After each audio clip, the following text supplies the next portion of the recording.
good news is your dates are here. What's the bad news? They're dead. Oh, you're so cool, Brewster! Everybody's a suspect! Hey, Ted, where the hell's Corkscrew? Don't fuck with the Chuck! Today we're going to be talking about Rob Zombie's remake of Halloween. Came out in 2007, and right off the rip, the strong points are the kills and how fucking brutal and mean they are. It's so fucking cool. Tyler Maine's performance as Michael, the best. He's the most intimidating. He's just an overall like giant. He's like almost 7 feet tall. The weak points are definitely the characters. Characters suck ass in this movie. And that's exactly what you get in Rob Zombie. Like, just trashy characters, just real grimy, fucking low-life sacks of shit, you know? The opening scene just, to me, sets the tone for the whole movie. You have Ronnie, who's played by William Forsythe, who's just this fucking sack of shit. Like, he's just so hateful. Like, you just want to reach through the fucking TV and punch him. Like, he's just a shit character. Obviously, we have Sherry Moon, no surprise there. She plays Deborah Myers. Judith is played by Baby Ginny from Forrest Gump, which just doesn't sit right with me, because you get to see her nude, and like, it just...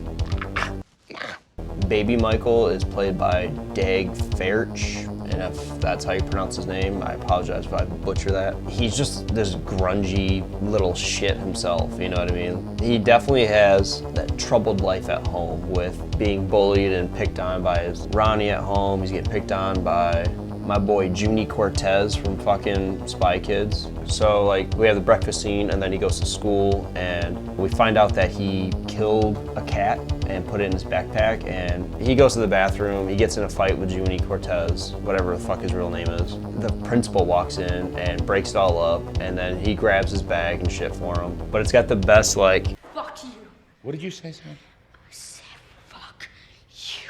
Fuck me. My bag! Grab it! But he grabs his bag and sees that there's a dead cat, so he calls Dr. Loomis, he calls Deborah Myers. They all meet up at the school, and then they kind of discuss like the underlying shit that's going on. We see Michael run down the hallway, and it is one of the dumbest fucking runs I've ever seen in my life. His fucking arms are all over the place, just...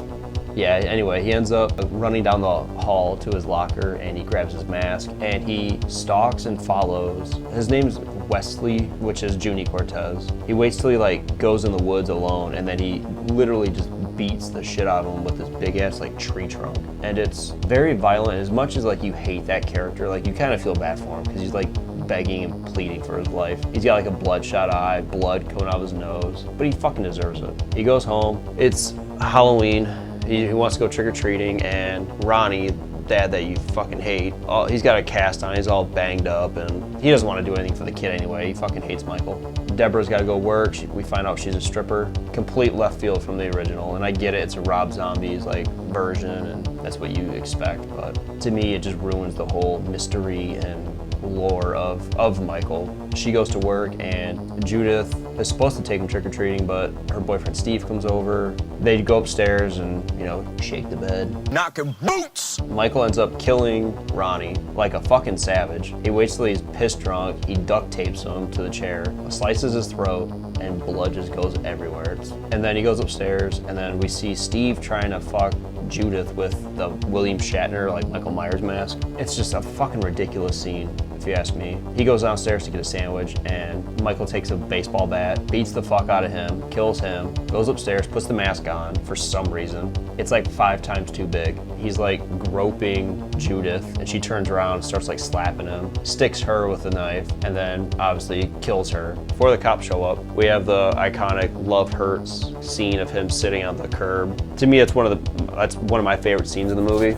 Just the way it's shot and like the mood and tone to it, like it fits. Deborah shows up, she sees what happened. He gets sent to Smith's Grove Sanitarium, and we kind of get to see some sessions of Michael and of Dr. Loomis. And Dr. Loomis is played by Malcolm McDowell in this one, and if there's anyone who can match the energy and craziness of Donald Pleasance, it's definitely Malcolm McDowell, because he gives it 110%. Give 110%! Just batshit crazy in this movie. Some time goes by and we get to see some of the masks that Michael makes, which some of them are cool, and they're all like paper mache masks and shit. You know, it comes to the point where he's a grown man now, it's been 15 years, and he's a fucking giant. And Tyler Mane used to be a professional wrestler in WCW. I think he was called Big Sky, if I remember right. You know, Dr. Loomis tells him like, hey, this is my last session with you, I can't keep going on. If you're not gonna talk, it's been 15 years, blah, blah, blah. His last day, he's out. They're transporting Michael. Michael kills all the guards, including Bill Moseley, which, you know, chop top, you gotta love Bill Moseley.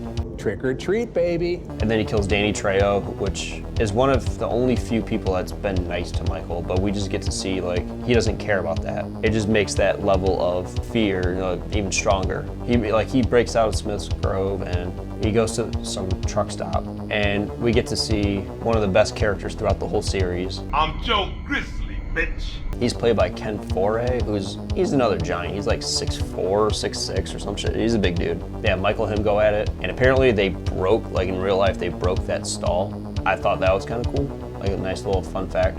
Takes his outfit, he goes to Haddonfield and goes to his home. To me, this part doesn't make sense. He knows exactly where his mask and knife is in the floorboards, which, that's just lazy writing if you ask me.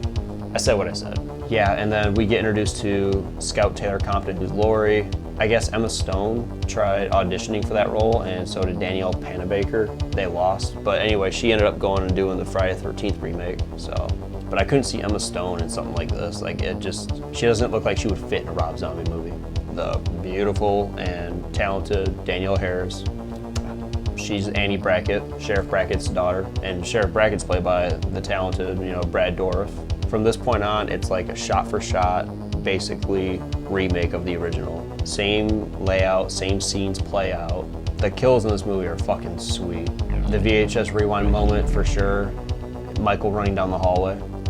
Nah, I'm just kidding. It would be the death of Wesley Rhodes when he's just beating him with that fucking big-ass tree branch, because it's pretty intense. Yeah, overall, I'd give it a 2.5 star. I don't hate it, I don't love it, but the first half, the whole trashy shit, I cannot get behind that, and I will not get behind that. But when he's got the get up on and he's donning the suit and everything like that, the mask, everything, when he is Michael Myers, hands down the best. Like, Tyler Mane is fucking sweet as Michael Myers. And I'm not taking anything away from any other actors or anything like that, but he's the most intense and sadistic, I'll say that. Yeah, it's been my movie review for Halloween. The next one we're gonna have real fun with, because the next one's one of my most hated movies. So tune in next week. Don't forget to like, subscribe, and until then, see you later.